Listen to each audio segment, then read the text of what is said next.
C'est la suite et la troisième partie des Sartois du web. Juste avant de parler de Mosaïque, place aux apps de cette semaine et c'est maintenant.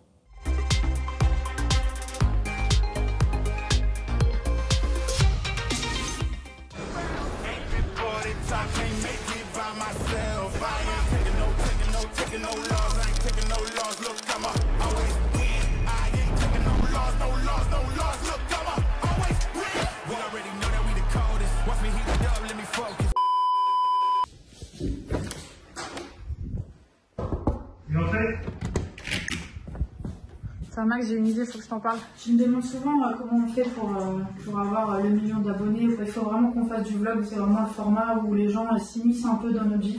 Max, ça n'a pas l'air de t'emballer du tout. Mais tu veux filmer tout ce qu'on fait? Ouais. Oh, regarde. Tu veux montrer ça aux gens? Bah oui.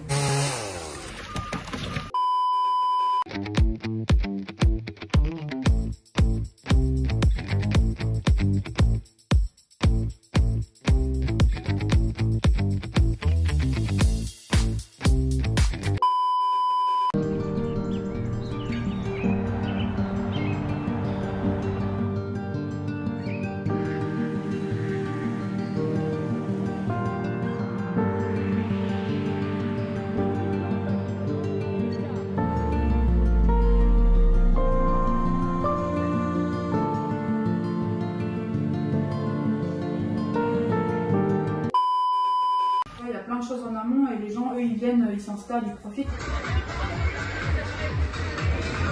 On voit pas tout ce qui se passe en arrière, tu vois. Mais moi, je pense les gens veulent nous voir galérer. Si jamais tu me parles comme ça. Et en vrai, il se passe plus de trucs derrière que devant, quoi. On emmène les gens dans notre quotidien, c'est ça? C'est exactement ça. Par contre, j'ai pas du tout de nom encore. Je comptais sur toi pour m'inspirer. Bah franchement, là tu me prends un peu de cours là. Mais par contre, si vous avez des idées les gars, nous on est preneurs. Hein.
Après ces belles vidéos du MSB, notamment aussi de Fresnay-sur-Sarthe, place à ma prochaine invitée, on va parler de Mosaïque et c'est maintenant.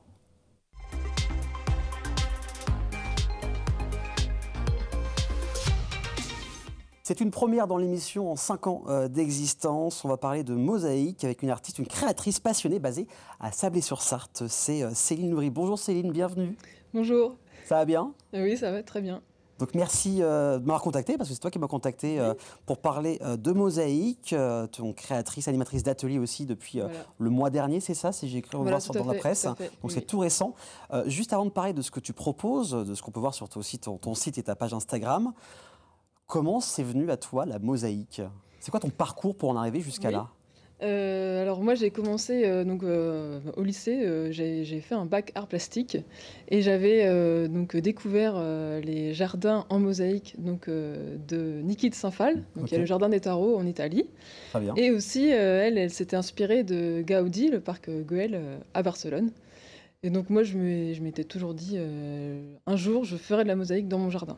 Voilà. En fait, tu as eu quoi? C'est comme, je veux dire, un coup de foudre artistique quand tu as vu la mosaïque? Qu'est-ce qui s'est passé en tout cas, c'était vraiment les belles couleurs.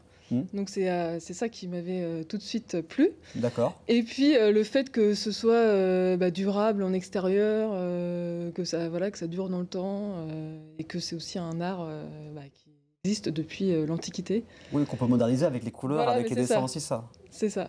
Donc voilà comment c'est venu. Voilà. Et j'ai vu après que tu avais fait l'article, j'avais un article sur toi où tu as été après chargé de communication, c'est ça? Voilà. À Laval. Voilà. Pendant 16 ans, j'ai été chargée de communication donc à Laval Mayenne Technopole. D'accord. Et donc là, j'étais vraiment dans un univers dynamique, stimulant, vraiment au contact des entreprises. Et toujours dans la création, on reste dans l'aspect créatif. Il y avait aussi. à la fois le côté création d'entreprises innovantes, mais aussi accompagnement d'entreprises déjà existantes et qui souhaitent innover sur leurs produits ou leurs services. Et à quel moment tu t'es dit, tiens, je vais créer la haute couleur, donc c'est le nom de ton entreprise, la haute couleur, donc c'est en 2021, si je ne dis pas de bêtises. Au début, tu as commencé à faire comment? Tu as gardé ton emploi, chargé, tu as fait ça à côté, ça? C'est ça, voilà, c'était vraiment sur mon temps personnel, donc en 2021. Donc là, je faisais, ça m'a permis, en fait, au tout départ, j'ai fait un projet 365. C'est qu'en 2021, tous les jours, je me suis dit, je vais faire de la mosaïque. D'accord. Donc que ce soit un quart d'heure, 1 heure, voilà. Donc ça, c'était un défi personnel. C'était mon défi personnel. Donc justement pour faire, j'ai fait une margelle de puits. Donc c'était justement pour mon jardin. Et donc là, je me suis dit, donc c'est à ce moment-là que j'ai lancé ma page Instagram La Haute Couleur. Okay. Et donc de fil en aiguille. En fait, j'ai vraiment pris goût, en tout cas. Et donc, à un moment donné, donc, je me suis dit, à un moment donné, il faut aller tester à 100%. Et aussi, j'avais réalisé la pâtisserie Guillemard à La Flèche, donc la devanture, en 2023. C'était le premier gros projet, ça? Là, c'était la première grosse commande avec le cabinet d'architecte d'intérieur, des Étoiles. Donc Jérémy et Mickaël m'ont fait confiance. Et donc là, je me suis dit, il y a vraiment quelque chose à faire, justement pour les architectes et les architectes d'intérieur. Et puis aussi, en 2023, j'ai aussi eu une commande de Pierre Tombal. D'accord. Et là, la mosaïque prenait tout son sens parce qu'on peut vraiment avoir des projets vraiment sur mesure et originaux. Et là, ça donnait aussi... Là, c'est un fossé, parce qu'elle veut dire, Pierre Tombal, entièrement, c'est un fossé. En tout cas, ça vraiment... ça donne une nouvelle dimension à la création. Et vraiment, je sais que la personne qui me l'a commandé est très contente d'avoir de la couleur sur la pierre tombale, en fait. Ça fait plaisir, surtout quand on démarre, quand on commence ces projets-là.